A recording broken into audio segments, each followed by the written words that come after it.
Bonjour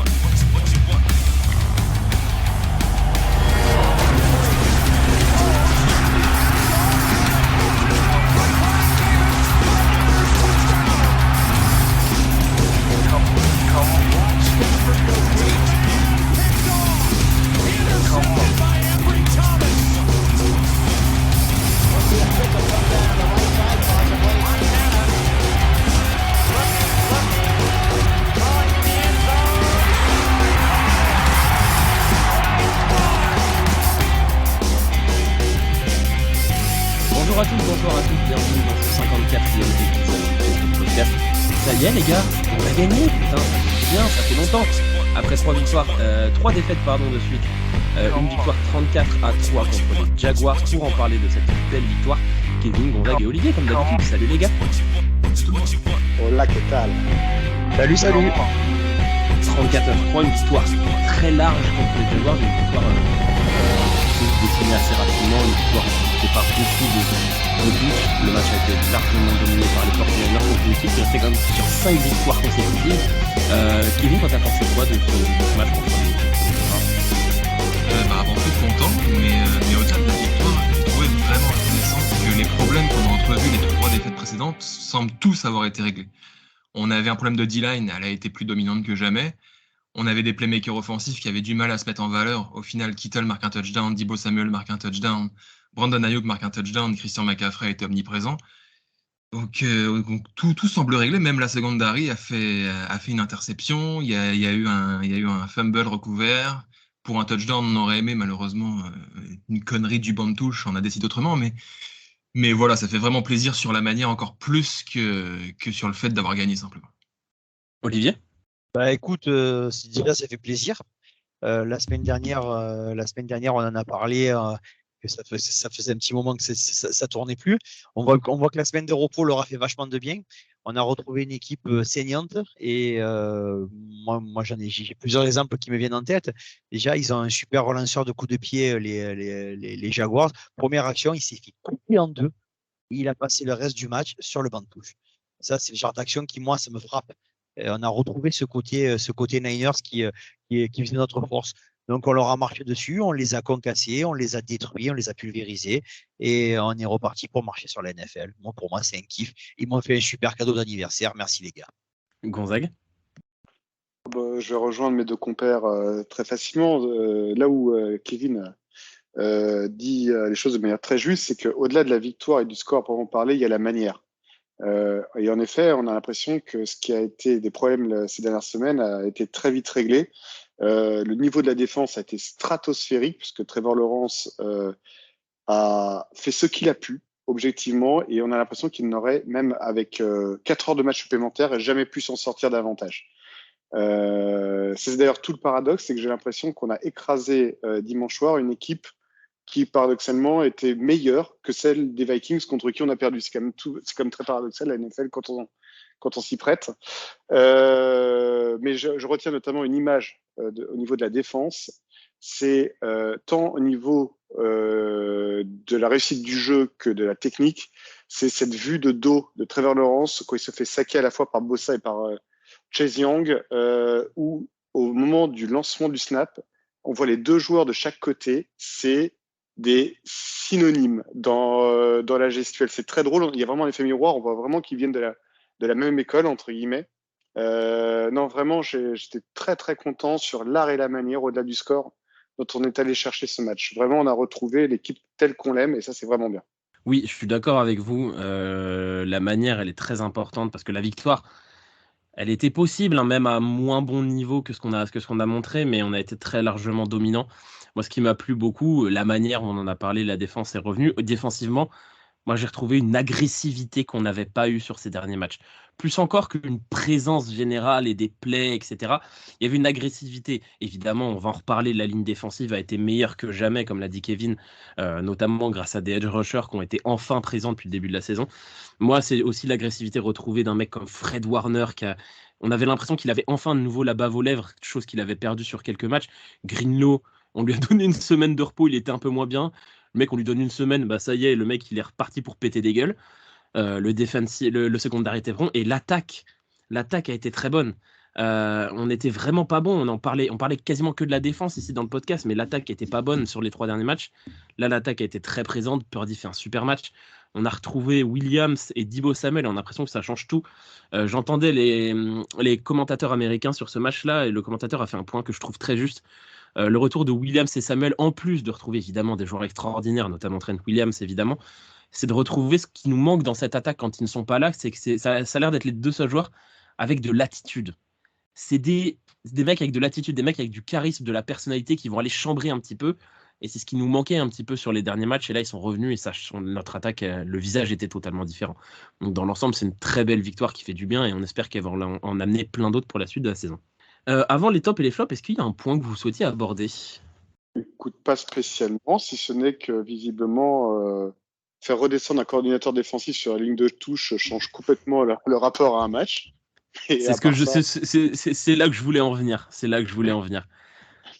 Est-ce que, ça y est, on a compris que Steve Wilks a compris, je pense que les autres avaient compris déjà, Steve Wilks a compris que c'est mieux d'entraîner sur le bord de la touche que depuis les tribunes ? Ouais, c'est quand même surprenant de voir à quel point les joueurs avaient plus du tout l'air perdus sur le terrain. Ils savaient ce qu'ils avaient à faire. Et on a eu plusieurs fois l'image de Steve Wilks qui parle à ses joueurs, qui les récupère à la sortie du jeu, qui les remotive. Et puis, ça y est, les gars, ils savent quoi faire. Ils rentrent sur le terrain et puis il n'y a pas d'erreur d'assignation. On n'a vu absolument aucune erreur. Pourtant, les Jaguars ont tout tenté dans ce match. Et à aucun moment, on a eu senti un seul joueur défensif perdu. Donc, je pense que ça joue. Et puis, sans être Saleh ni Ryans, on a vu de l'émotion sur le visage de Monsieur Steve Wilks. On a vu qu'il était capable de sourire, de faire monter légèrement les lèvres vers le haut, ce qu'on appelle un sourire en français, chose qu'on n'avait pas vu ces 3 derniers matchs lorsqu'il était en tribune et lorsqu'il prenait des big plays de l'équipe adverse, où il n'y avait aucune émotion. Là, il y avait de l'émotion. Donc, je pense que, mais ça, on le savait déjà entre nous, supporters, cette défense, au-delà de son talent naturel, elle carbure à ça. Elle carbure à la motivation, au show, entre guillemets. Quand je dis show, c'est évidemment le terme anglais. Voilà, ils ont besoin d'avoir cette énergie sur la bande touche pour les galvaniser, quoi. C'est leur drogue et on voit le résultat. Mais est-ce que c'est pas le propre au final, parce qu'on parle évidemment de cette équipe des Niners, cette défense qui marche à la motivation. Je pense que c'est le propre de beaucoup de défenses et de beaucoup d'escouades en général dans la ligue et même dans tous les sports. C'est qu'au bout d'un moment, si tu fais une bonne chose et que tu as un retour que par téléphone, ou si tu fais une mauvaise chose et que tu as un retour que par téléphone d'un mec qui est à l'autre bout du terrain, c'est pas forcément motivant non plus. Là, t'as des gars où quand ils faisaient une bonne action, quand Brie Thomas a fait sa bonne action, t'avais Steve Wilks pour lui mettre une tape derrière le casque. Quand Nick Bosa a fait son sac, quand Chase Young, etc. faisaient leurs bonnes actions, t'avais un mec sans avoir l'énergie de D'Amico Ryans ou de Robert Saleh, mais juste avoir une tape sur l'épaule, bien joué mon gars, ça suffit quand même à motiver un peu plus que hey, Fred, il y a Steve, il veut te dire un mot, prends le talkie-walkie. Ça fait aucun putain de sens. Donc là, oui, forcément, tu leur donnes un peu une petite carotte et un encouragement supplémentaire et ça va leur changer leur motivation. On va passer du coup au top et au flop. Alors, les gars, je sais pas si vous vous souvenez, mais en fait, quand on gagne un match, on commence par les tops. Je sais que ça fait un petit peu bizarre, ça faisait longtemps. Olivier, j'ai envie évidemment de commencer par toi. Ton top de ce match. Eh ben, mon top de ce match, c'est Nick Bosa. Voilà, comme ça, voilà, tout le monde est content. Tout le monde attendait que je le dise. Voilà. Non, mais voilà. Là, vous voyez qu'il le déteste pas. Mais non, mais si vous avez écouté, je vous ai jamais dit que je détestais Nick Bosa. Je vous ai dit simplement que c'était du dépit amoureux. Voilà, et quand il joue, et je suis encore plus en colère pour les matchs qu'il a fait avant, quand je vois ce qu'il a fait dimanche. Quand il joue comme ça change complètement l'équipe. Dès les premières actions, il est impactant. Il marche sur le quarterback adverse. On a enfin vu des mecs qui étaient obligés de le prendre à deux pour l'empêcher de passer. Il passait quand même. Ben voilà, il est payé pour ça et il le fait correctement. Et quand il joue comme ça, l'équipe elle change. Nos defensive backs, ils avaient plus de temps pour se placer, c'était moins en pression. Lui, il faisait peur à Trevor Lawrence. Je viens de me refaire le match juste avant la première interruption d'Ufanga. Il a tellement peur de se faire fendre en deux par Bosa qui jette le ballon. Bon, il n'est pas aidé par son receveur qui fait une savonnette, mais c'est ce que Bosa apporte et c'est ce qu'il devrait apporter tout le temps. Moi, je veux que maintenant qu'il a commencé comme ça, il a eu, d'après ce que j'ai vu, il a été joueur défensif de la semaine en NFL, si je ne dis pas de bêtises. En NFC. À NFC, pardon, parce que moi, ce que j'attends de lui, c'est que c'est standard. il doit jouer comme ça tout le temps. Et il y aura pas, et je retomberai amoureux de lui. Gonzague. J'aurais peut-être un deuxième top. Ah On en bah, reparlera après. nous allons y revenir. Ah bah, On nous espère allons bien. On espère y bien. revenir. Les fans du Fait sous le podcast l'espèrent avec allégresse. Ah, nous Gonzague, serons ton top? Nous sont toutes oui, Olivier. Moi, j'ai un top. Je l'avais un petit peu spoilé dès la fin du match à mes amis. J'aimerais revenir sur ce match dantesque, fabuleux, exceptionnel. Utilisez tous les superlatifs que vous souhaitez de Trent Williams. Un exemple de poste de left tackle. Sur l'art et la manière dont il harangue ses coéquipiers. Rappelez-vous qu'on a une ligne qui fonctionne en zone shame et donc où les mouvements sont très importants chez nos tackles. Et les mouvements de bloc de Trent Williams, notamment quand il se projette vers l'avant pour défendre la course, la manière dont il protège la passe, tout était absolument parfait. Et le point d'orgue, ce point lumineux que nous avons tous vu, tous supporters, c'est cette action absolument dantesque où il y a carrément un défenseur qui, lorsqu'il le voit fondre sur lui, prend la poudre d'escampette. On parle de foot américain, là. On parle de foot américain. Le défenseur des Jaguars s'est enfui à la vue de Trent. Il n'avait pas compris que son boulot, c'était de plaquer le joueur. Le mec, il fuit vers la touche, quoi. Ah non, mais c'est extraordinaire cette image. Je n'ai pas souvenir d'avoir vu ça en fait. Et imaginez les séances vidéo des Jaguars pendant la semaine qui vont se repasser cette image. Le gars devant ses 80 coéquipiers qui va se prendre. Ah non, mais c'est absolument lunaire. Mais cette action n'est qu'un résumé, n'est qu'une synthèse de l'ensemble du match de Trent Williams, qui est pour moi le match parfait d'un left tackle. Il n'y a rien à enlever. Et en plus de ça, le mec revient de blessure. C'est un vrai capitaine d'équipe. Il n'est pas à 100% en plus. Il pouvait ne même pas jouer ce match au final. Et il domine. C'est exceptionnel. Vraiment, c'est exceptionnel. Pour ceux qui aiment un peu les postes de l'ombre et notamment les lignes offensives comme je les aime, faites deux choses dans votre vie. Regardez Trent Williams et regardez le programme d'Iowa. Mais vraiment, c'est exceptionnel. C'est exceptionnel à voir ça. Mais vraiment, c'est du très très beau football. Bravo à lui. Kevin? Moi, je vais choisir de revenir sur le match de Brock Purdy. Il a été aussi au centre de certaines critiques pour les 3 derniers matchs et puis il nous sort un match absolument fabuleux. Alors oui, il est très entouré, mais il a montré ce qu'est un grand quarterback. Je vois 3 réceptions pour Kittle, 3 réceptions pour Ayuk, 6 pour McCaffrey, 4 pour Debo, 2 pour Juszczyk, 1 pour Bell, 1 pour Jennings. Le gars a arrosé sur absolument tout le monde. Il a fait participer tout le monde. Au final, il fait quasiment 300 yards. Il sort une évaluation à presque 150. L'évaluation parfaite est à 158,3, je rappelle, donc on est quand même très très proche de la perfection. Et il a découpé cette défense qui est une des meilleures de la ligue. Donc, que dire de plus, à part que c'est ce Brock Purdy-là qu'on a besoin de voir à chaque semaine. Et c'est parfait, tout simplement, qui reproduit ça. La passe sur le touchdown de Kittle, elle est tellement difficile. Elle est fabuleuse. Et l'image de Kyle Shanahan, on voit l'action, et évidemment que c'est Kittle qui va faire du yard après catch parce qu'il a le terrain ouvert, mais la passe, le mec il prend une pression de zinzin, il te lance une passe en arrière comme ça là. Même la passe pour le touchdown de Brandon Ayuk, qui gagne du temps, il part sur le côté, il sort une passe où il y a 2 cm pour la mettre pour que Ayuk fasse le touchdown, il le fait. Ah, honnêtement, au moment où elle part, je pensais qu'il se débarrassait du ballon. Moi aussi. Au moment où elle part, je pensais qu'il se débarrassait du ballon. Pareil.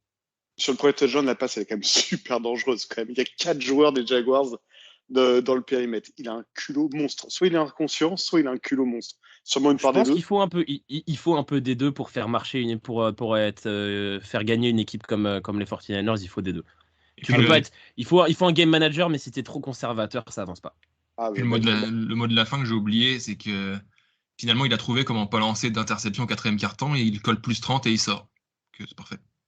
Bonne initiative. Et bah moi, mon top, on en avait parlé un peu la semaine dernière. Je sais plus c'était le duel de qui, mais c'était un des duels, un des facteurs X du match. L'attaque offensive au sol des Jaguars était très impressionnante et elle s'est fait massacrer par la défense des 49ers. Travis Etienne a été totalement incapable de mettre un pied devant l'autre. Il fait 35 yards. 35 putains de yards de Travis Etienne. Et ça, on le doit à beaucoup de facteurs. J'en ai parlé un petit peu avant. Le retour de nos linebackers dans une puissance monstre. Et évidemment, enfin, c'était un de nos défauts sur la première partie de saison, enfin des defensive tackles au niveau. Javon Hargrave, c'est un super match. Évidemment, il a fait un sac, mais en plus, il est très présent. Javon Kinlaw, t'en parlais un petit peu, Gonzague, la dernière fois. Javon Kinlaw, encore extrêmement bien placé. Arik Armstead s'est blessé. Kevin Givens est rentré. Kevin Givens a été très bon. Notre défense contre la course a répondu présent face à Travis Etienne, qui sort sûrement son moins bon match de la saison. J'ai pas tous les matchs en tête, mais Travis Etienne, pour ceux qui ne suivent pas, Travis Etienne est très très très très fort cette saison. Il s'est fait laminer par la défense des 49ers. Il a eu des séries de plusieurs matchs à 2 touchdowns par match consécutivement. Enfin, il fait une saison monstrueuse. Le mec fait 35 yards, quoi. 35 yards. Exactement. Moi, ça m'a tué ma fantasy, mais c'est pas grave. J'avais presque plus peur quand c'était D'Ernest Johnson sur le terrain, c'est dire. Ah, mais honnêtement, ce qui était extraordinaire, c'est qu'il n'y avait aucun passage pour les coureurs. C'est-à-dire qu'ils n'ont quasiment jamais réussi. Front 7. J'ai l'impression que les mecs, ils se faisaient éclater sur la ligne de scrimmage. Et les rares fois où, notamment en première mi-temps, où les running backs ont réussi à passer le rideau du front 7, même nos corners, dont c'est pas nécessairement la première chose dont on pense pour un corner, ils sont allés de leur plaquage complètement dingue. Et je pense notamment à un joueur dont peut-être Olivier va être amené à nous parler, qui nous sort un plaquage de l'espace en deuxième rideau contre la course à un moment de ce match. Et je me dis, mais attends, c'est bien le joueur auquel je pense qu'on vient de voir là. Et d'ailleurs, je pense qu'elles ont été toutes faites, Olivier. Tu as peut-être envie de nous parler d'une personne en particulier? Alors, on va faire un petit point. C'est le top. C'est le top. Donc, notez bien, nous sommes au mois de novembre 2023 et pour la première fois depuis que nous faisons ces émissions, Ambry Thomas est mon top. Il a fait... Oui, bon, ça va aller. Ma mutuelle. Oui, Ambry Thomas, il a fait un bon. Ça va. L'émotion est présente. Mon chial. Oh putain. C'est trop court. C'est plus tenable, on coupe. C'est plus tenable. On revient après la pub. Ils sont fous. Olivier, tu l'as dit. Oh putain. C'est vrai, il a fait un bon match. Il a fait un bon match. Il a bien entendu pour être digne de sa légende, il a fait une pénalité stupide. Et bon, c'est pour lui, vu qu'il a fait qu'une pénalité stupide, c'est déjà pas mal. Après, il a fait un super match. Il est allé au plaquage. Comme disait Gonzague à un moment, reviens Gonzague, il est là. Il a fait, je le vois rentrer sur un gars lancé comme il faut, et quand il se relève, j'ai fait numéro 20. Ah ouais, c'est lui. Il fait une action exceptionnelle qui malheureusement ne se termine pas comme elle aurait dû avec touchdown qui est totalement refusé. Il n'y a rien à dire. L'arbitrage est très bon sur l'action. Il accorde quasiment rien sur le match. Franchement, un super match. Est-ce que c'est son réveil? Je ne sais pas. Mais en tout cas, sur ce match-là, il m'a fait fermer ma gueule. C'est déjà pas mal. Après, réveil, ou est-ce que c'est son bon match biannuel comme les Rams il y a 2 ans? Mais c'est ça, Ambry Thomas reste Ambry Thomas, on l'a vu, il a encore été plusieurs fois en retard sur certains tracés des receveurs adverses. Il a continué à faire ce qu'il a fait, sauf qu'il y a le coup d'éclat qui change aussi le cours de son match, et puis il y a quelques bonnes actions, comme il l'a fait contre les Rams. C'est ça un playmaker, les gars. Trevon Diggs, il a eu une putain d'augmentation grâce à ça. Hein. C'est un playmaker. Prendre des camions de yards et faire une action. Non, mais attends, non, mais au-delà de ça, là, je trouve que vous décrivez pas vraiment le match Ambry Thomas, les garçons. Hein. Parce que, honnêtement, à part la pénalité stupide qu'il a fait au moment où Trevor Lawrence avait ciblé Calvin Ridley, de mémoire, il faut que j'arrive à retrouver les stats, là, je reconnais que je les ai pas sous les yeux. Mais il a encaissé 14 yards. Il a été, mais brillantissime sur tout le match, pas sur une action. Il a été superbe sur tout le match. Mais Gonzague, c'est Ambry Thomas, on se doit de faire des vannes. Ah oui, non, mais là, j'étais scié.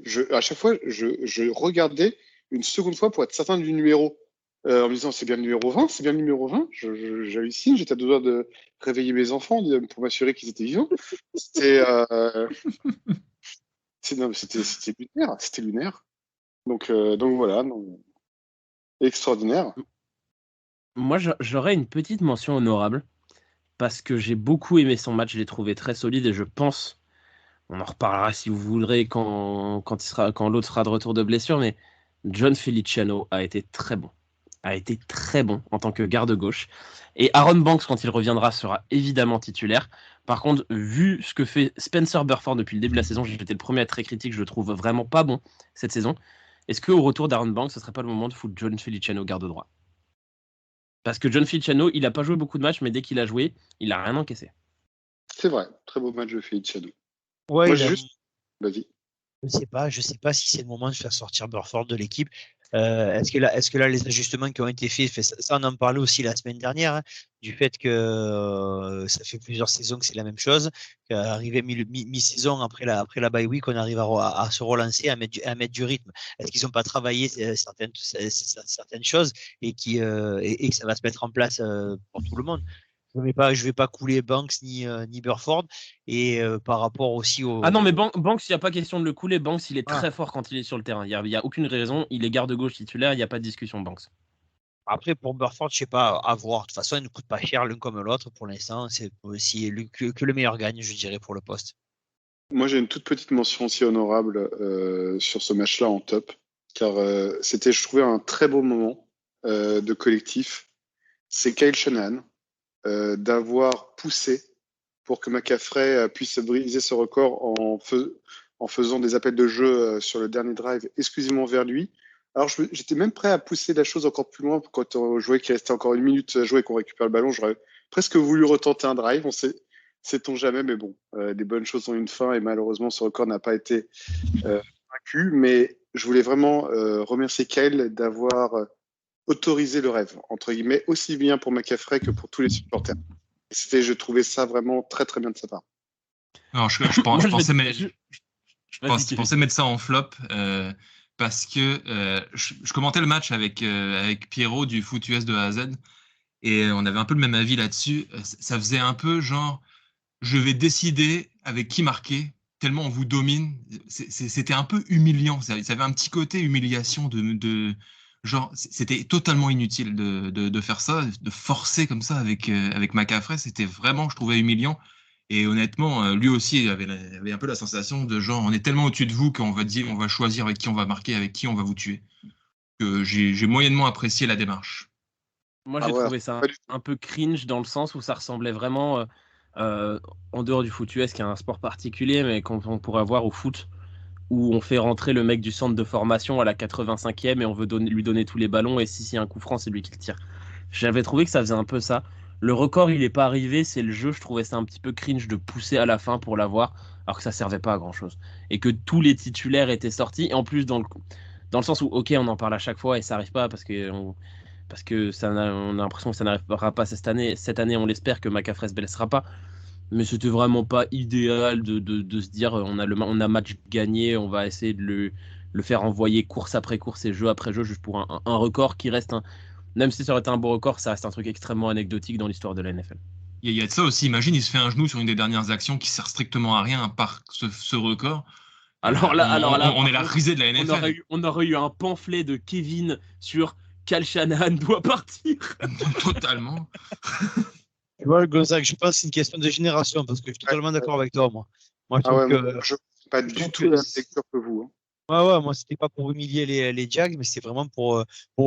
Moi, je le vois plus pour remercier McCaffrey et tout ce qu'il fait depuis le début, depuis qu'il était arrivé à San Francisco. Et je pense que c'était dans cette démarche-là, à mon avis. Hein, moi, je l'ai pris comme ça. Je le voyais pas comme une humiliation. Moi, j'avais pas la sensation de Kevin. Moi, je le voyais surtout comme un truc inutile, en fait, où on va pousser pour un truc qui a vraiment pas tant d'importance que ça.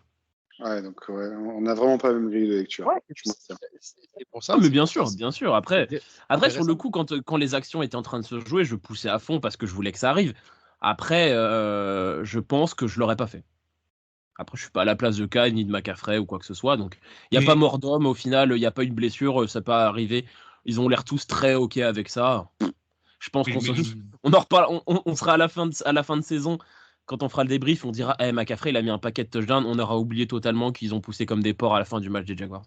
Et puis je peux donner aussi le fait que Kyle Shanahan renforce son joueur en faisant ça, en lui disant je suis prêt à tout pour toi, et puis si c'est important pour toi, je vais te donner les ballons pour le faire. Donc il y a un côté confiance donné au joueur qui peut le renforcer aussi. Bien sûr. Là-dessus, je peux le reconnaître. Voilà, ben moi je pense qu'avec Gonzague, on l'a vu dans ce sens-là, nous. Hein. Bah, clairement. Mais imaginez-vous que les Jaguars nous mettent une tôle pareille et ils veulent absolument faire marquer Travis Etienne à la fin, alors qu'il n'y a que les remplaçants sur le terrain. Il y a un côté un peu humiliation inutile.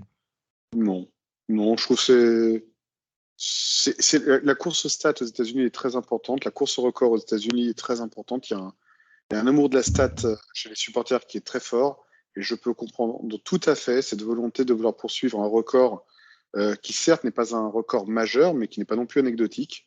Et donc, surtout à une période de la NFL où le jeu de course n'est plus du tout dominant, ce qui, pour moi, fait de ce record quelque chose d'encore plus fort encore.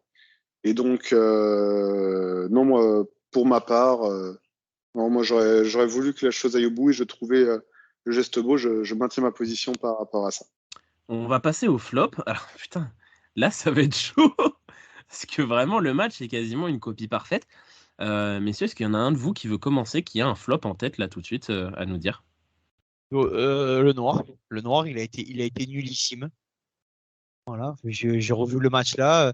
Il prend des camions de yards sur la tronche. Il est toujours à la ramasse. Il est toujours à la ramasse sur tout ce qui se passe. Il n'arrive pas à faire un plaquage. Les rares actions où les mecs avancent, c'est parce que c'est le noir qui rate le premier plaquage. Voilà, non, on gagne très largement et il y a beaucoup d'actions où on a joué à 10, donc c'est pas normal. Sur ce match-là, ça passe, mais suivant l'autre match, ça passera pas. Donc moi, le noir, il a intérêt à se mettre en question.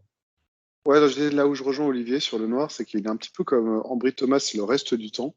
Mais en moins pénible, c'est cette incapacité au moment où le ballon est lancé, le ballon est en jeu, et cette incapacité à repasser devant le receveur qu'il a au marquage.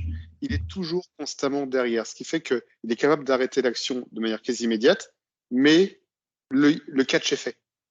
Et ça, c'est un peu, je trouve, un problème chez le noir qui est quand même assez courant. C'est vraiment cette incapacité à repasser devant, au moins le bras, devant les bras du receveur. Donc ça, je trouve c'est un peu dommage. Moi, pour ma part, mon flop, en fait, c'est un peu la liaison. Je suis un peu triste que derrière cette victoire, le record de McCaffrey s'arrête là. Il termine premier ex-aequo. Et moi, je trouvais que la messe aurait été absolument superbe. La fête aurait été parfaite si McCaffrey pouvait poursuivre son record pour les matchs à venir. Ce ne sera pas le cas. Il termine premier ex-aequo. Voilà, moi, si je devais trouver un petit flop, une petite peine dans mon cœur suite à ce match-là, c'est ça. Kevin, t'as un flop? Ouais, moi j'ai décidé que quand j'ai pas de flop, mon flop sera Kyle Shanahan. Donc ça va être Kyle Shanahan. Non, plus sérieusement, Sam Darnold rentre et ne joue encore pas. Fais jouer Sam Darnold, laisse-lui lancer des ballons. Ça fait 2 fois qu'il rentre avec les Cowboys et il ne lance rien. Donc... Et puis pour corroborer ça, il rentre sur la tentative de on pousse McCaffrey. McCaffrey, c'est une putain de double menace. Si tu le fais courir qu'au centre, il va pas avancer, tu vas pas l'avoir ton record, mon gars. Donc tente des choses différentes et vise McCaffrey à la réception. Darnold, il est capable de lancer des ballons sur une défense qui est en difficulté. Et même contre une défense qui n'est pas en difficulté, ça reste un quarterback très correct. Hein. La dernière action de McCaffrey, c'est quoi? C'est une screen. Il n'y a rien. C'est pas une course. C'est pas une passe. C'est pas vraiment. C'est une pauvre screen. Oui, d'accord. Ok. Allez, je veux bien aller dans ton sens. Moi, j'ai un flop, un tout petit. Parce que mon seul flop que j'avais, j'étais d'accord avec Olive, c'était le noir que j'ai trouvé très en difficulté. Et que Ambry Thomas a été largement meilleur pour le coup quand on le mettait à l'extérieur. Moi, mon seul petit flop, on va dire, je trouve que Ja'Wuan Jennings, depuis son super match il y a quelques semaines, a un peu plus de mal à exister dans cette attaque. Le retour de Samuel, évidemment, lui fait pas du bien en termes de production, mais je trouve qu'il a du mal en ce moment à se rendre disponible. Il a été complètement absent sur le dernier match contre Cincinnati. Voilà, je trouve qu'on a un peu de mal à voir Ja'Wuan Jennings briller, alors que paradoxalement, beaucoup moins de temps de jeu et Ronnie Bell a été efficace dès qu'il a mis les pieds sur le terrain. Donc voilà, j'aimerais revoir un peu plus de Ja'Wuan Jennings. C'est vrai qu'il est sur une trajectoire un peu descendante, mais c'est pas foncièrement une mauvaise chose. Il me semble qu'il a signé qu'un contrat d'1 an, donc si on veut le garder à bas prix, il peut aussi continuer à être moyen pendant quelques semaines. Mais en fait, il nous avait sorti un match tellement énorme, je crois que c'était contre Cleveland. C'est vrai, ouais. Où il avait été absolument... Cleveland ou Minnesota, je sais plus lequel des deux, il avait été absolument énorme. Et là, ouais, je l'ai trouvé vraiment en difficulté. Ouais. Moi j'ai notre flop si j'ai la permission. Oh bah alors, attends, quasi autant de flops que de tops sur une victoire de plus 31. Vas-y, Olivier. Et quand tous ces abrutis sont rentrés sur le terrain, alors qu'Ambry Thomas, il aurait dû marquer. Oui, putain, bien sûr. Ça, c'est un flop. C'est première et dernière, hein, parce que sinon, tous on les vire. Hein. Bah, c'est quoi ce bordel-là? Je veux dire, Surtout, on a de la chance que ça avait aucune importance, exactement. Voilà, si c'est un match serré, c'est un truc à péter les carreaux, parce que franchement... Les mecs nous font ça sur une interception de n'importe qui, de Mooney Ward en finale de conf. Les mecs nous font ça. Putain, les gars, vous êtes des oufs. Au Super Bowl, carrément, quoi. De toute façon, c'est une règle de base, tu ne rentres pas sur le terrain, peu importe ce qui arrive. Tant que ça n'existe pas. Tant que tu n'as pas entendu le coup de sifflet de l'arbitre, c'est comme dans tous les sports. Tant que l'arbitre n'a pas sifflé, ça joue. Ça joue. Les arbitres en NFL, quand il y a down par contact, ils sifflent. Donc tu restes en dehors du terrain tant qu'il n'y a pas un putain de coup de sifflet. Ouais, et sur la fin de l'action aussi, j'ai vraiment pas du tout apprécié l'espèce d'attentat que fait Trevor Lawrence sur. C'est vrai que c'était pas beau ça. C'est super beau là. C'est hyper dirty. Si c'est un mec qui fait ça à un quarterback, le mec qui lui coupe les deux bras quoi. Donc je trouve que ce que fait Trevor Lawrence ça n'a aucun sens. On sent que c'est le mec qui n'est pas habitué à plaquer, il fait n'importe quoi, il peut vraiment lui faire mal. Non, et puis non seulement c'est un plaquage genou, ce qui est quand même extrêmement dangereux, mais c'est un plaquage genou quand le mec est déjà dans la end zone. C'est-à-dire que ce mec un mec qui s'est pas plaqué, ou même un mec qui s'est plaqué, si t'es en jeu, bah tu fais ce que tu peux pour arrêter le gars. Là, Thomas, il est dans la end zone, c'est terminé. C'est touchdown avant la reprise et avant la pénalité. Ouais, c'était très très dirty, je suis d'accord avec toi. Surtout que le geste, en plus, il est ultra dangereux pour lui-même, hein, parce qu'il est quand même à bout de doigts. Il ne manquerait plus que l'autre lui écrase les phalanges avec ses crampons.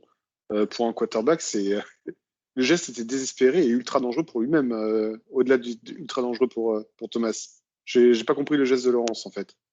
Oui, surtout qu'en plus, je veux dire, si c'est le Super Bowl et qu'il y a une possession d'écart, t'y vas. Là, frère, il y avait 20 points d'écart, tu laisses le mec partir, c'est bon, tu t'en fous, t'as perdu, quoi.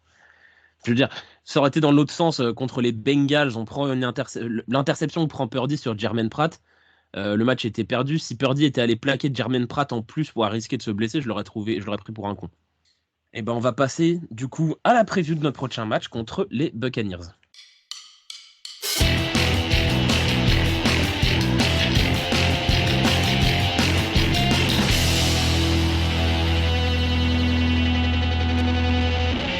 Dimanche soir, prochain match du coup des 49ers face aux Buccaneers à 22h05. Un match face à des Buccaneers en 4 victoires et 5 défaites, mais des Buccaneers qui, en 4 victoires, avec 4 victoires et 5 défaites, sont encore totalement en course dans les playoffs puisqu'ils sont dans la pire division de la ligue. Gonzague, qu'est-ce que tu attends de cette rencontre face aux Buccaneers? On le rappelle, au Levi's Stadium. Écoute, j'attends victoire face à une équipe de Buccaneers qui n'est pas inintéressante, qui dispose d'une défense avec des joueurs dont on parle finalement assez peu, mais il y a beaucoup de talent dans cette défense des Buccaneers. Je pense à Kelly Jokansey, je pense à Vita Vea, Logan Hall, Devin White, Lavonte David. Il y a vraiment même un duo cornerback. Alors je sais pas où en sont. C'est une équipe que j'ai assez peu suivie cette année et je ne sais pas trop où ils en sont au niveau des blessures. Mais même Jamel Dean et Carlton Davis en cornerback, c'est pas non plus des peintres. Donc c'est une équipe qui a quelques bons joueurs, qui peut nous poser quelques problèmes.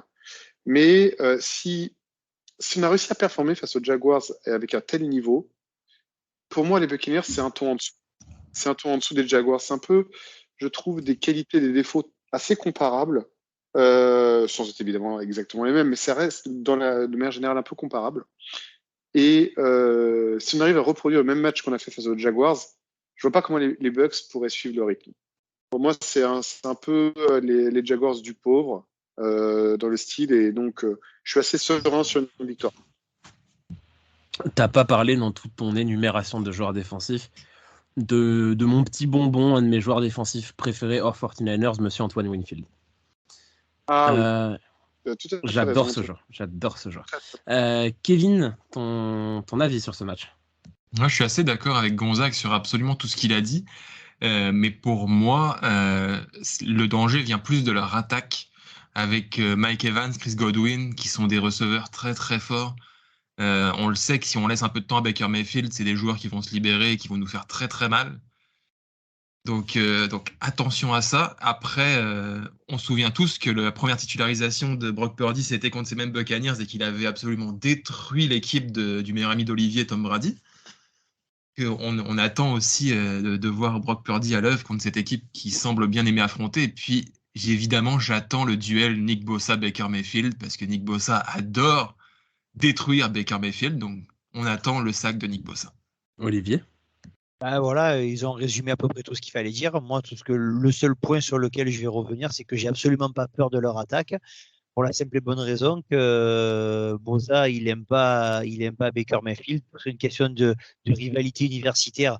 Oh, on a Chase Young, il vient de la même université que Bosa. Donc, ils sont deux, on va vouloir lui péter sa gueule. Donc, voilà. Donc, ça va être vite régler le problème. On va le prendre, on va l'exploser et match, il va être vite plié.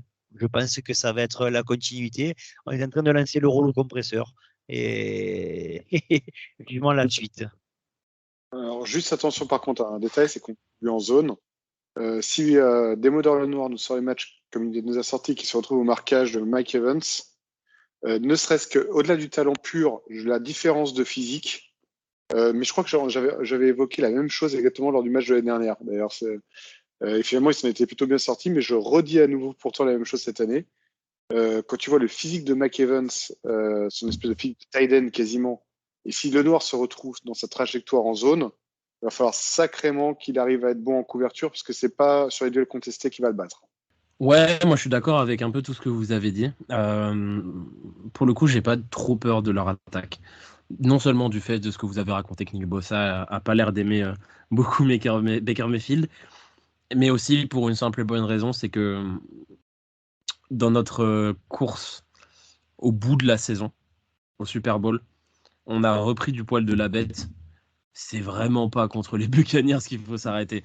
Il y a des équipes, on joue des belles équipes d'ici la fin de la saison. Les Buccaneers, ça doit juste être une petite marche sur le teco.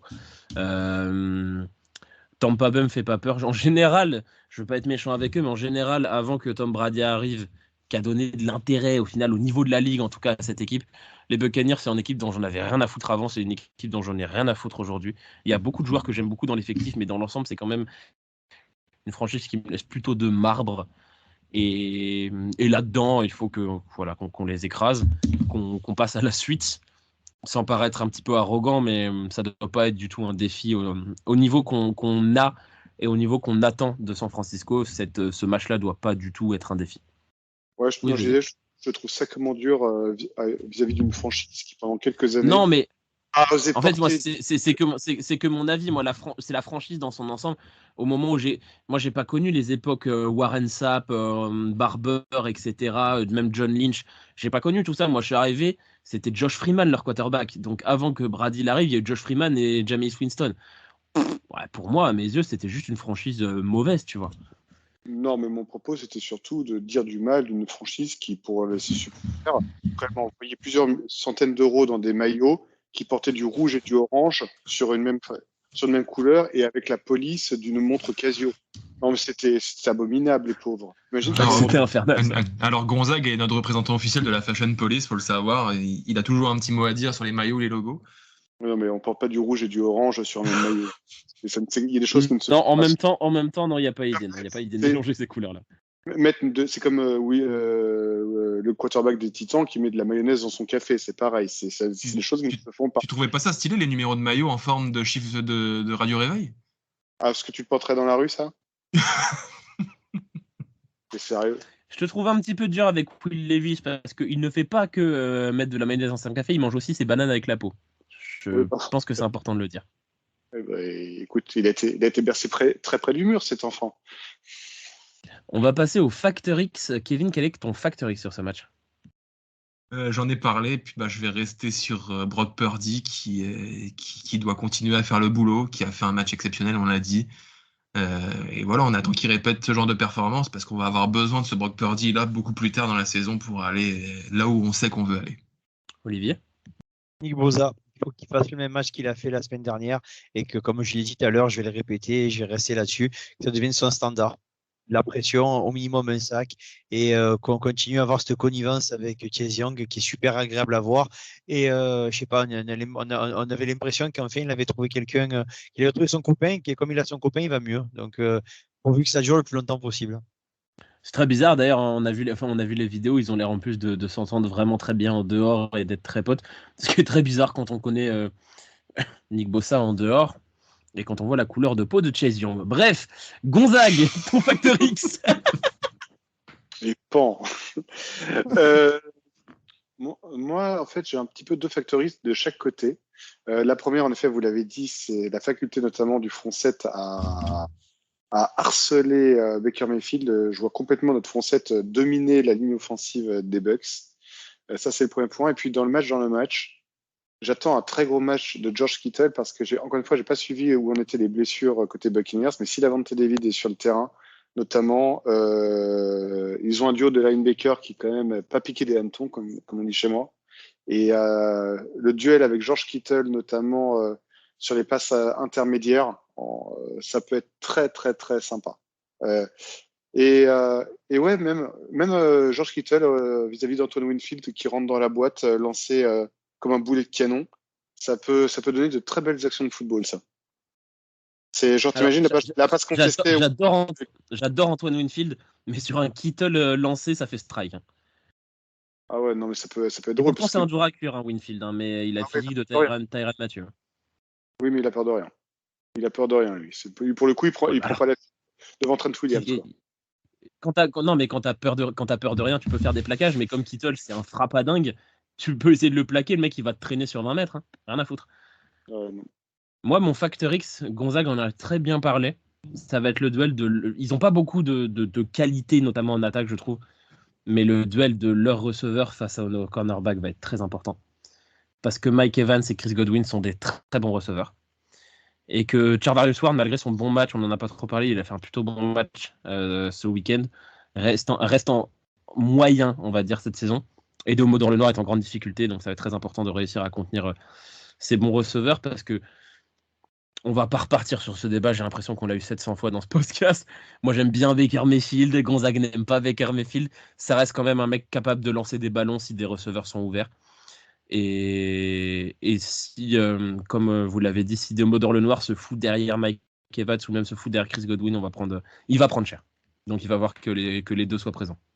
Attends, mais je n'aime pas Baker Mayfield et je ne l'aime toujours pas. Par contre, je lui reconnais une qualité, c'est qu'il nous sort sa meilleure saison NFL sous le maillot des Bucks. Il est surprenant, dans le bon sens du terme. Et comme par hasard, ça correspond à un moment où il commence un peu à fermer sa grande gueule en dehors des médias. Donc, ouais, tu vois, je pense qu'il fait une bonne saison. C'est pas sa meilleure NFL. Sa troisième à Cleveland où il les emmène et il les fait gagner en playoff. Il a été vraiment excellent.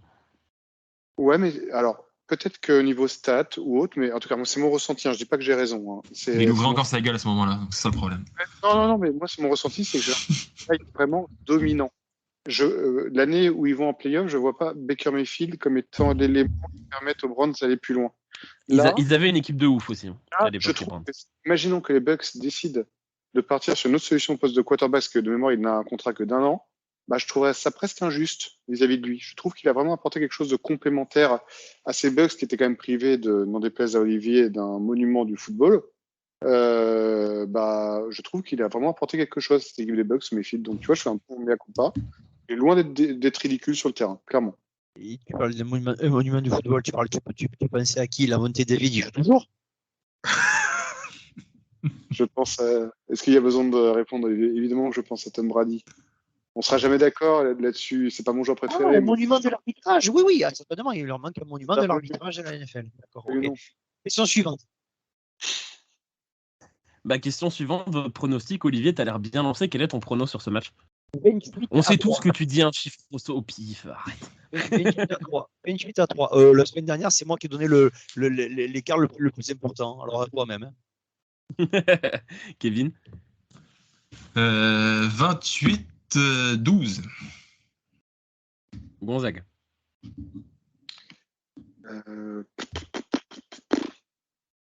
31-17. Moi, je vais partir sur un 33-10. Le Nokia. Exactement. J'y avais pas du tout pensé. Mais oui, effectivement. Donc on est tous plutôt d'accord pour donner un écart assez avantageux aux 49ers. On va passer aux questions des auditeurs, parce que vous nous avez posé quelques questions. On vous en remercie. On va poser les questions, les premières sur Facebook, d'un certain Gonzague Lescope de moi, je crois que ça se dit comme ça. Question à mon ami qui souhaitait pas du mettre tout. Bossa sur le banc. C'est moitié-moitié le 51 et l'eau dans un verre. Je suppose la question était pour moi. Ça dépend de ton taux d'énervement. D'accord. Et chez nous, on boit du Jano. Ok, tu veux toujours pas envisager les alcooliques anonymes alors. Bah écoute, c'est pas grave. Une autre question de Gonzague, bon celle-là on lui a répondu. L'auteur de la meilleure question en commentaire peut-il espérer gagner le jogging des Raiders de Loïc? Alors ça, il faudra demander à Loïc, hashtag @49ersbe sur Twitter. Demandez-lui s'il peut vous envoyer son jogging de Las Vegas. Hashtag je crois même que surprise, c'était au Loïc n'est pas là pour répondre. Surprise. Plus sérieusement, on a une question de Stéphane Lavèche. Salut Olivier, putain, mais il n'y en a que pour lui. Hein. Quelle star! Est-ce que l'on pourrait pas comparer l'arrivée de Chase Young et les bénéfices qui s'en suivent à celle de CMC et va-t-on pouvoir garder Chase la saison prochaine? Au niveau des bénéfices, on va voir. Sur l'impact qu'il peut avoir s'il reste en bonne santé, oui, parce que ça, on a vu la différence. On n'en a pas parlé parce qu'il y a tellement. On a pu parler aussi de Kittle, on n'en a pas parlé dans les tops. Mais Chase Young, il a fait un premier match rayonnant. On voit tout ce qu'il va pouvoir apporter à cette équipe au niveau de la puissance, de la vitesse, d'être le pendant idéal à Bosa de l'autre côté. Donc, on va lui laisser faire une bonne deuxième partie de saison pour voir. Et après, le garder. Il aura des choix à faire en fin de saison et ça, on en parlera nous, on a commencé à avoir diverses discussions là-dessus. Il y a des joueurs qu'on peut couper, d'autres on peut discuter niveau salaire. Donc, ma foi, s'il fait une très très bonne saison et qu'il lui a envie de rester, ça peut être très intéressant pour nous. Maintenant, on verra plus tard. Une autre question, celle-là, je vais la poser à Gonzague. On a vu le back-end défensif évoluer à Jacksonville. Il me semble avoir vu le noir. C'est Johan Lassous qui pose cette question. Il me semble avoir vu le noir en nickel et Thomas, le héros de Olivier, en cornerback 2. Et vu le résultat, c'est un succès. Et c'est Isaiah Oliver qui en fait les prêts. Vos avis et impressions pour la suite. Gonzague, est-ce que tu penses que ça peut continuer? Est-ce qu'on peut perdre Isaiah Oliver qui a été pourtant si précieux contre Cincinnati? Bah déjà, bravo à Johan pour cette observation, parce que c'est très juste. On a vu la chose, Olivier en a fait mention. Moi, j'ai pas spécialement été convaincu à 100% par le match de Noir, notamment à la couverture. Et j'étais grandement satisfait des performances d'Oliver depuis le début de l'année, de manière générale, même s'il a subi, comme tout le monde, sur les 3 derniers matchs. Donc, ma réponse à l'heure où on se parle, ça peut encore évoluer au fil des matchs à venir, mais pour l'instant, à l'heure où on se parle, moi, clairement, non. Pour moi, le meilleur schéma possible, même si Aubry Thomas a sorti un très bon match, malheureusement, il part de trop loin pour me convaincre sur le long terme. Donc, j'aurais toujours tendance à remettre le noir en cornerback 2 extérieur et Oliver dans l'axe. Mais si en effet, Aubry Thomas est capable de hausser son niveau de jeu, pour moi, c'est le noir qui doit en faire des frais. C'est pas Isaiah Oliver. J'aurais tendance à reconduire ma confiance à Oliver au poste de nickel, qui est un poste ultra important dans notre schéma défensif. Une autre question de Johan. Pouvez-vous nous réexpliquer pourquoi on dit 49ers? Est-ce que quelqu'un a l'explication? Moi, je l'ai regardé, je le savais un petit peu, mais j'ai revérifié. On est appelé les 49ers, évidemment, à cause du Gold Rush. On en parle tout le temps à San Francisco. L'arrivée, la peuplade, on va dire, de la baie. En 1849, ils sont arrivés pour trouver de l'or et c'est là qu'ils ont fait richesse. Ils sont arrivés en 1848 et ça a explosé en 1849. Du coup, on les appelait les 49ers, ces chercheurs d'or qui sont arrivés là. Et du coup, le nom de l'équipe rend hommage à ça et également les couleurs rouges comme la baie et puis or comme l'or qu'ils ont trouvé et avec lequel ils ont fait richesse. Une autre question, alors là on va repartir comme on faisait sur les autres semaines, chacun son tour. On va faire comme ça, on va faire Kevin, puis Gonzague, puis Olivier, puis moi. Une question de Jean-François Caillot. Quelles sont vos 3 équipes NFL préférées hors 49ers? Kevin? Moi j'ai les Vikings, j'ai les Jaguars et il faut que j'en trouve une 3e, les Jets. Alors moi, pour ma part, j'ai les Saints. J'aime la ville de Nouvelle-Orléans, j'aime beaucoup leur maillot, j'aime beaucoup leur logo. Il y a beaucoup de choses que j'apprécie beaucoup dans cette équipe. Et puis leur victoire pour moi au Super Bowl en pleine période de Katrina, pour moi, était un moment vraiment d'émotion qui allait au-delà du football américain. Je vais faire hurler Olivier, mais oui, j'ai de la sympathie pour les Giants de New York. Pour moi, le bleu est la couleur de la ville de New York, et donc j'ai une sympathie pour eux. Et puis c'était un Super Bowl que j'ai vu aux États-Unis, donc que j'ai vécu aux États-Unis, donc c'était face aux Patriots du 17-14. Donc voilà, pour moi, c'est des beaux souvenirs, les Giants. J'aurais du mal à sortir la troisième équipe. J'aurais tendance à dire les Vikings également, comme Kevin, mais j'ai envie de partir un peu en AFC, parce que j'ai que des équipes NFC. Et même si c'est pas une équipe que j'adore, hein, loin de là, au fond de moi, j'adorerais avoir un Super Bowl 49ers Raiders. Ce serait une folie. Donc rien que pour ça, j'aimerais bien que les Raiders reviennent sur le devant de la scène, puissent espérer aller au Super Bowl et nous jouer en finale. Donc on va dire que je les supporte un peu à cause de ça. Et juste petit aparté, en college football, je suis un très grand fan de 3 programmes que sont les Boston College Eagles, les South Carolina Gamecocks et les California Golden Bears de Berkeley. Olivier? Vas-y. Ah, Olivier ne peut plus parler. Puisque, pour que vous le sachiez, un petit off, hein, Kevin sort 3 équipes cash et puis Gonzague, c'est la verbe, c'est la prose. Gonzague nous a récité Les Misérables pour citer ces 3 équipes. Mais... Gonzague, il faut pas faire ça. Désolé si j'étais trop long. Je suis quelqu'un de très sympathique. Oh, mais gars, tu vois la tête de Kevin. Tu vas faire court. Il m'a tué. Olivier, on connaît sa réponse. Il va nous dire qu'il n'aime aucune autre équipe que les 49ers. Il aime des joueurs. Voilà, on connaît la réponse. Olivier, c'est Patriots, Buccaneers, et puis après, je sais pas trop. Mais... Et les Eagles. Je vais avoir du mal à m'en remettre, je crois, de cette putain. Faut pas me faire ça comme ça, je te promets, c'est pas bon.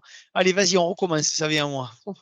Comme vous le savez, moi, j'aime pas forcément des équipes. Je suis fan de San Francisco, le reste, je m'en tape. Mais par mimétisme, on va dire les Lions, parce que Barry Sanders. Et puis après le reste, j'aime beaucoup Patrick Mahomes, donc j'ai une tendresse pour les Chiefs. Et sinon, t'auras pas une tendresse pour les Bengals et Joe Burrow?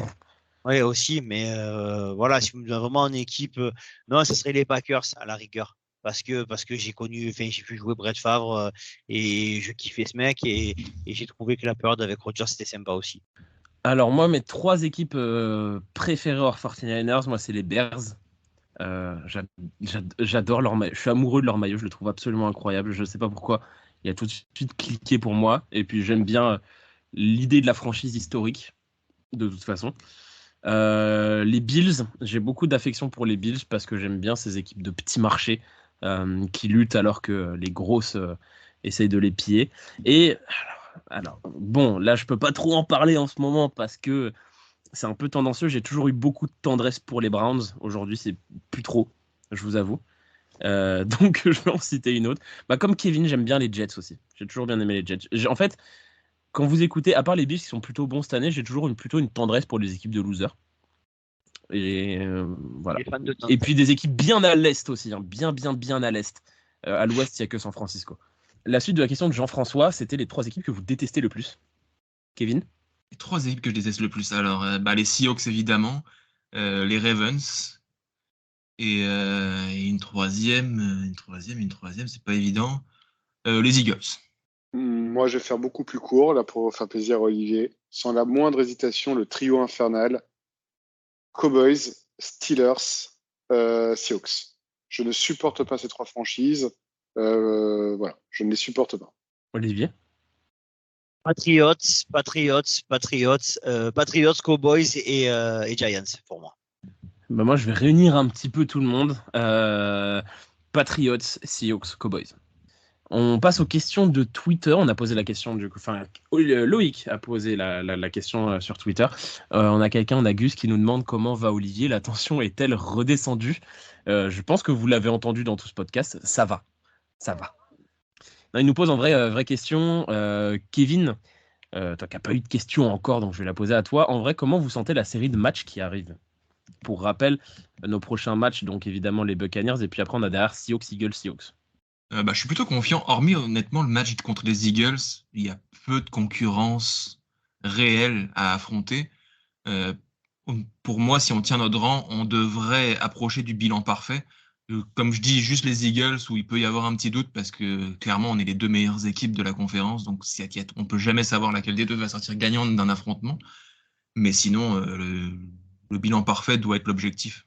Gonzague, y a-t-il un problème avec Mooney Ward? J'ai l'impression qu'il se fait bouffer très souvent et se prend aussi des gros flags à chaque match, alors qu'il était censé être un point fort de notre backfield défensif. C'est une question d'Aurélien. Écoute Aurélien, merci pour cette question. Alors là, pour le coup, ça dépend quand est-ce que tu as réfléchi à cette question, Aurélien, et quand est-ce que tu l'as posée, parce que tu me l'aurais posée la semaine dernière, oui, je t'aurais répondu clairement oui, il y a un problème Mooney Ward. C'était même un de mes flops dans la précédente émission, mais là, je trouve qu'il s'est très très bien repris. On a retrouvé le Mooney Ward contre la course, et en plus de ça, je l'ai trouvé plutôt présent. Donc, j'ai envie d'être volontairement naïf et lui donner sa chance et me dire que ces 3 matchs étaient 3 matchs chants et qu'on va retrouver le Mooney Ward qu'on a connu auparavant. Donc, à l'heure où on se parle après la victoire face aux Jags, j'ai envie de dire qu'il n'y a plus de problème Mooney Ward à l'heure où on se parle. Attendre de voir s'il confirme derrière.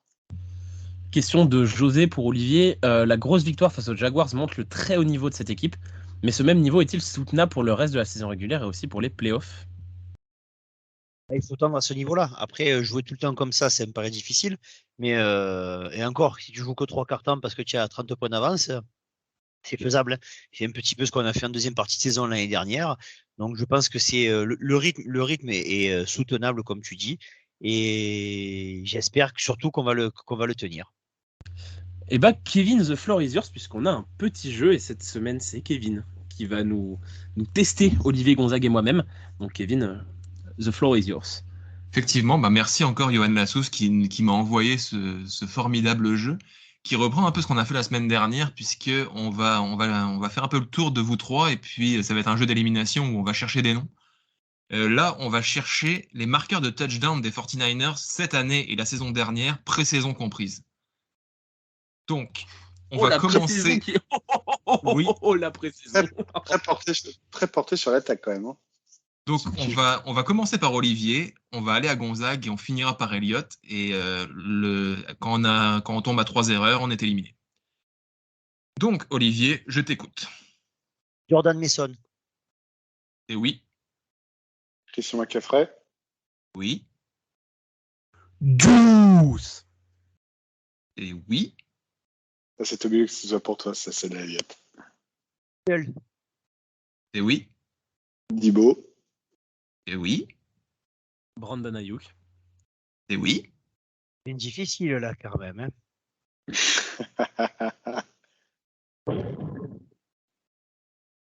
Elijah Mitchell. C'est oui. Allez, j'en ai un beau. Willie Snead. C'est oui. Jawan Jennings. C'est bien sûr oui. Ronnie Bell. C'est oui. Tu me l'as enlevé, Ronnie Bell. Ray McLeod. C'est oui.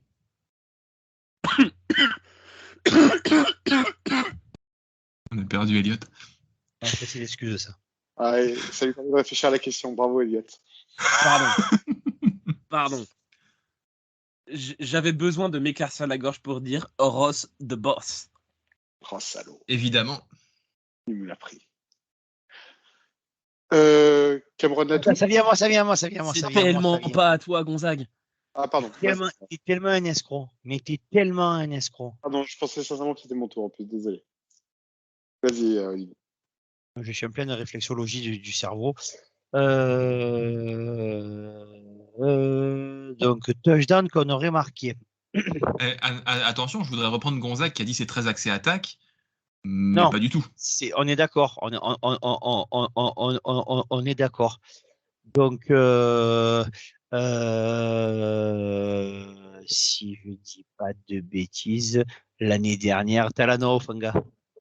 C'est exact. Voilà, c'est pour ça. Mais c'était ma question, elle était là. Est-ce que c'était que l'attaque ou c'était les touchdowns marqués? Gonzague, est-ce que tu retentes le nom que tu viens de citer juste avant? J'y crois pas, mais je le retente. Allez, Cameron Natou en pré-saison. Eh bien, c'est oui. Ouais, sur le dernier match. Il a marqué sur cette pré-saison juste avant de se blesser. Ouais. Brock Purdy. Bien sûr, son premier match en tant que titulaire face aux Buccaneers. Jimmy Garoppolo.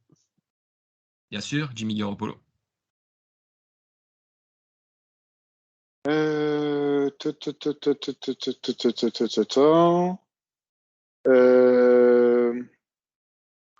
Fred Warner? C'est non, Fred Warner. J'étais persuadé qu'il avait fait un. Du coup. Et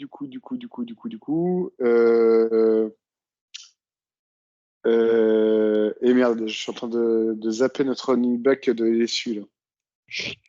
Donc, Qu'est-ce qu'il y a, Olivier? Tac. Là, je cale un peu.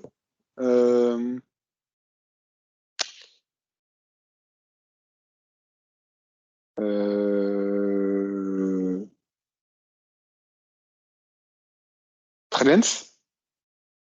C'est non. Oh punaise. Oh là, j'ai l'impression là. Plus qu'une chance. Ouais. On a toujours 3 chances. Oh, ça va, tranquille alors. Ah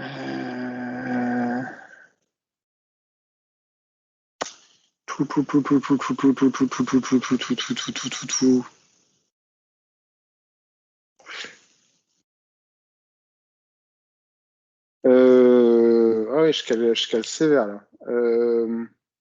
Ça va être l'horaire. Il faut bien que je sorte un nom parce que les éditeurs en ont marre de m'attendre. Allez, c'est pas grave, j'ai perdu, mais je le tente pour faire rire tout le monde. Charlie Warner.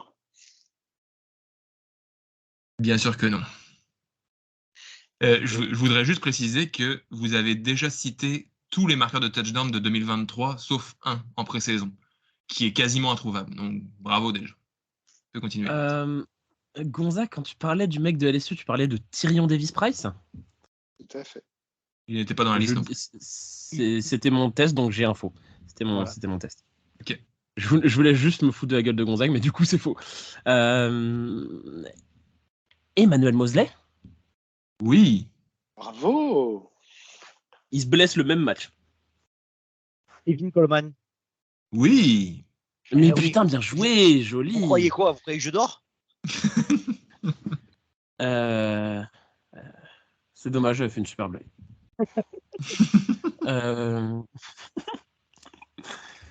Ah là, du coup, Olivier me met une petite pression là.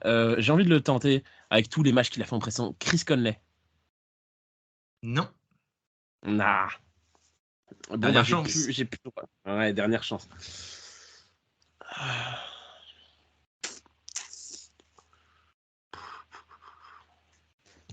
Je vais me concentrer offensivement parce que défensivement, ça reste quand même un gros pari à chaque fois. Défensivement, il en reste un. Ouais, il doit rester des offensifs, je sais pas combien il en reste, il doit rester genre 3, tu vois. Ouais, il doit 4-5 peut-être. Ah putain, mais les mecs de pré-saison aussi, tous les no-name là qui ont dû marquer en pré-saison, ça doit être terrible. Honnêtement, il y a un no-name cette année, un no-name l'année dernière, sinon c'est que des joueurs qu'on a déjà cités dans le podcast. J'ai envie de tenter, allez, pour la beauté du geste, parce qu'il est passé chez nous, je crois qu'il s'appelait comme ça, Ty Martin. Non. Ah. Victoire d'Olivier. S'il valide maintenant. Danny Gray. Danny Gray, bien sûr, en pré-saison l'année dernière. C'est quoi les autres noms? Alors, donc en 2023, donc vous m'avez cité Purdy, CMC, Debo, Ayuk, Mason, Kittle, Juszczyk, Bell, Dwelley, Latou et Sned. Et il y avait Coletto qui a marqué dans cette pré-saison Jack cette année. Coletto, punaise, le fullback remplaçant. Mais oui. Et en 2022, donc vous m'avez cité Mitchell, Jimmy G, Coleman, Ray McLeod, Jennings, il me semble que vous l'avez cité. Ouais, je l'ai dit. Hufanga était cité, Mosley aussi, Gray aussi. Il vous manquait Greenlaw, Hudson, Jamichael Hasty et Jeff Wilson. Jeff Wilson, bien sûr. Évidemment, Jeff Wilson. Ouais, j'en avais encore 3, alors ça va. Jamichael Hasty, je pensais qu'il était parti depuis au moins 7 ans. Non. Non, il a joué en pré-saison, il est parti en fin de pré-saison l'année dernière. Ouais. Pour aller au Hudson, c'est qui ce boug? Hudson, je sais pas du tout. Je découvre le nom dans la liste aussi. Jamais entendu parler de ce gars. Très bon jeu. Ouais. Très bon jeu. Et une victoire d'Olivier. Merci, Johan. Merci, Johan, encore une fois, pour la liste. Merci. Merci de m'avoir donné les réponses, Johan, hein, parce que comme ça, on va éviter la faute aussi fort. Franchement, si on était allé loin, et tu m'aurais sorti Hudson, là, j'aurais vraiment eu des doutes. Ouais. Hudson ou Coletto. Ah, regarde Coletto plus, parce que c'est Ouais, récent. Et... Coletto, non, je l'aurais jamais eu, mais Coletto, son nom, quand tu me le dis, me revient. Ouais, Hudson, c'est ça. tu sais même pas Hudson, si je c'est sais un pas. défensif, un offensif, si c'est un tight end, un receveur ou un running back. Ça, clairement. à tous les coups, c'était un garde numéro 4 qui a récupéré un fumble et qui est rentré dans la end zone avec le ballon. Mais quoi de mieux quand on s'appelle Hudson de jouer dans la baie? Joli, très bien. Et c'est sur ce magnifique, ce bon mot de Kevin, qu'on termine ce 54e épisode du Facebook Podcast. 22h05 dimanche, le match au Levi Stadium contre les Buccaneers à suivre. On espère une victoire et on en reparlera évidemment la semaine prochaine. Et notre preview pour notre premier affrontement de la saison face aux Seahawks. Olivier ne supportera pas une défaite face aux Seahawks, je préfère vous l'annoncer tout de suite. Tout de suite. Et quant à nous, on se retrouve du coup la semaine prochaine. Salut les gars, et puis go Niners comme d'habitude. Ciao. Come